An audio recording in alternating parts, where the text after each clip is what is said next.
So you've got a plan, you've got a budget, now you've organised transport to get your bike from point A to point B. So now it's time to go looking for that dream motorcycle.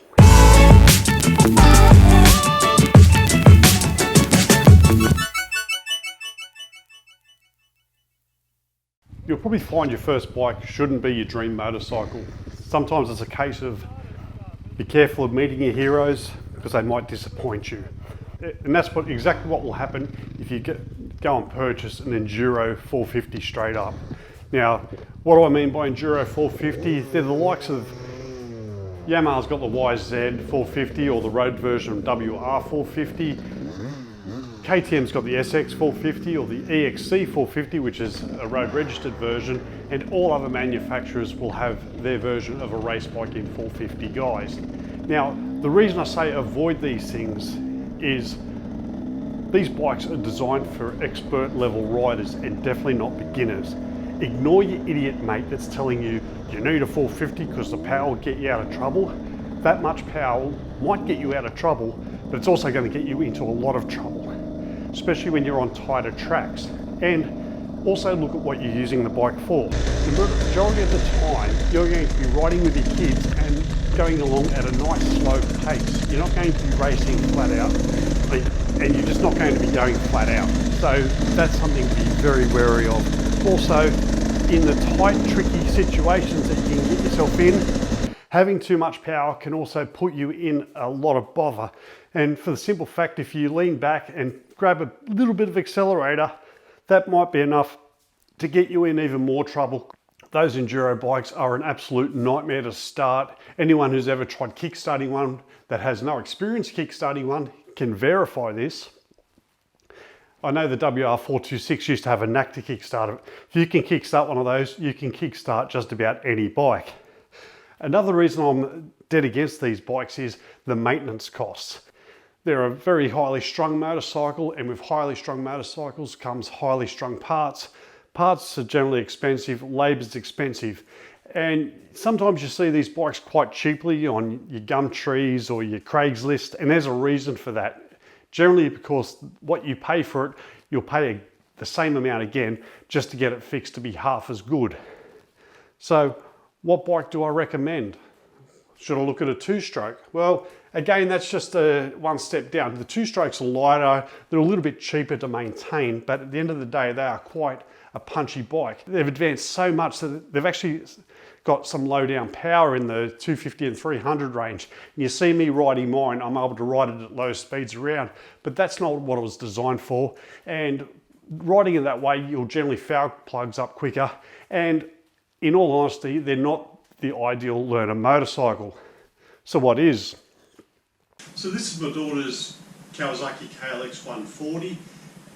This is a great learner's bike for a kid that's starting out and is in that 10 years and above age bracket.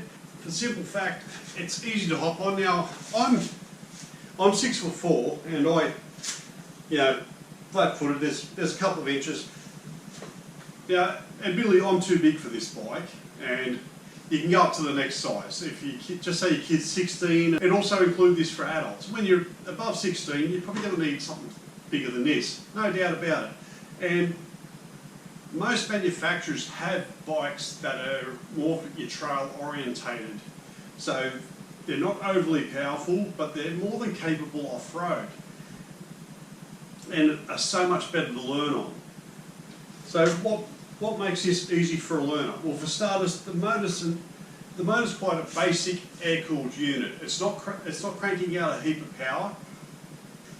When you are battling through the bush and you have a moment where you've grabbed a bit of accelerator, it's not going to fling you off as easily as your much more powerful versions like your Enduros and your motocross bikes.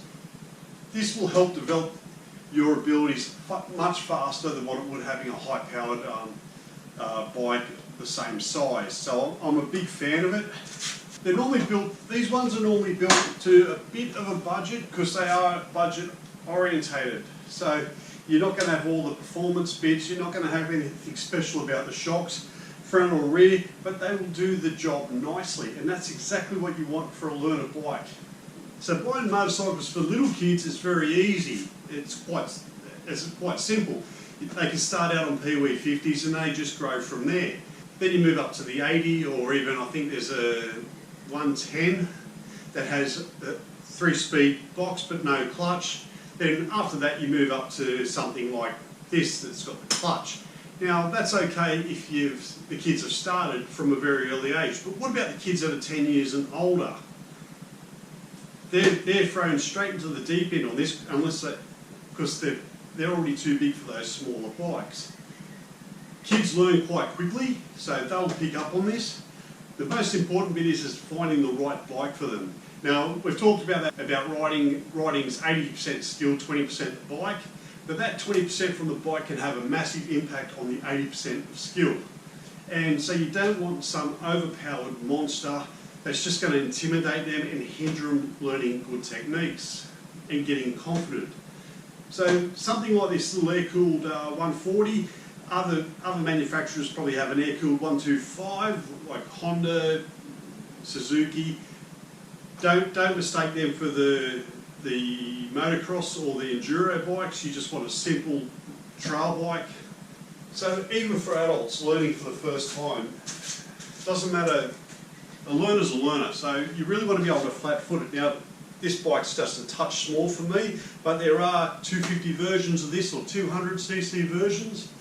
My first bike was a Suzuki DR200 and it was fantastic. It had, it wasn't overly powerful, but I felt confident on it because it was not, because everything about it was predictable. Acceleration, braking, and it didn't have much of either, but it had, in terms of me feeling confident with it, it had the other bikes covered.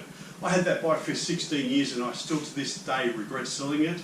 I'd have it over my Hasselberg TN300 any day of the week because of my limited ability and the amount I ride. The most important thing with kids on bikes is, and even adults, is the time in the seat. You've actually got to ride these.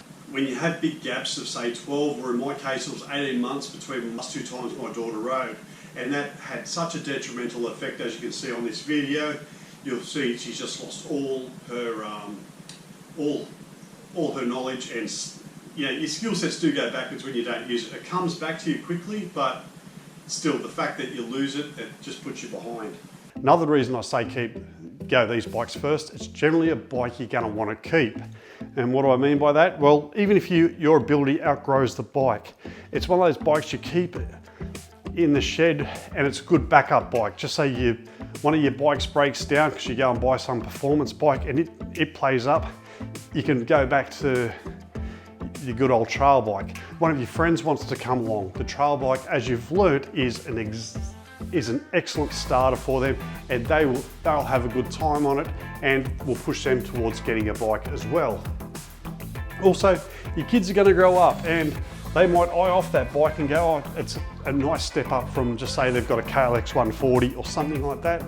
These bikes are great, they can step up onto it. Also, just say your 14-year-old upwards wants to get a bike, these bikes are excellent. They're not too intimidating, and no matter how much they beg you for that shiny WR250F, always put them on the trail bike to start with. They're there to learn the basics and get their skill level up before they make the step to those other monsters.